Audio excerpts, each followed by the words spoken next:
આઈપીઓમાં તમને નફો થશે કે નુકસાન કેવી રીતે ખબર પડશે? ચલો સમજીએ માત્ર એક જ મિનિટમાં. આઈપીઓ એટલે શું? આઈપીઓ એટલે ઇનિશિયલ પબ્લિક ઓફરિંગ. જ્યારે કોઈ પણ પ્રાઇવેટ કંપનીને પૈસાની જરૂર પડે તો તે આઈપીઓ લઈને આવે છે અને સામે કંપની પોતાના શેર પબ્લિકમાં વેચે છે અને તેની સામે પૈસા લે છે. પણ હવે આવું કંપનીને કેમ કરે છે?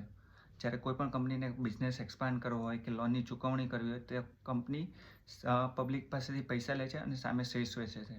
ત્યારે આપણે શું કરીએ છીએ? આઈપીઓમાં જેવા પણ ન્યૂઝ જોયા કે જેવા હાઈપ આવ્યું તરત જ આપણે અપ્લાય કરી દઈએ છીએ અને જો આપણને આઈપીઓ લાગી જાય તો આપણે કંપનીના એટલા હિસ્સેદાર બની જઈએ છીએ. ત્યારે આપણે રિટેલ ઇન્વેસ્ટરો ભૂલ કરતા હોય છે. એવું કેમ? ચલો સમજીએ. દરેક કંપની સારી નથી હોતી.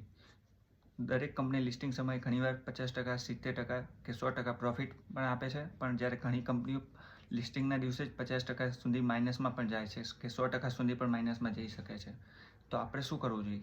તો માટે કોઈ બી જ્યારે નવી કંપની આવે તો કંપનીએ સ્માર્ટ ઇન્વેસ્ટરે સમજીને પહેલાં કંપનીનું પ્રોફિટ, નુકસાન, કંપનીનું ફ્યુચરને બધું સમજવું જોઈએ અને પછી જ અપ્લાય કરવું જોઈએ. જો તમે આવી રીતે કરશો તો તમને ક્યારેય નુકસાન નહીં થાય. માટે યાદ રાખજો, આઈપીઓ એક લકનો ખેલ નથી. એક સમજદારીથી આઈપીઓમાં પૈસા બને છે.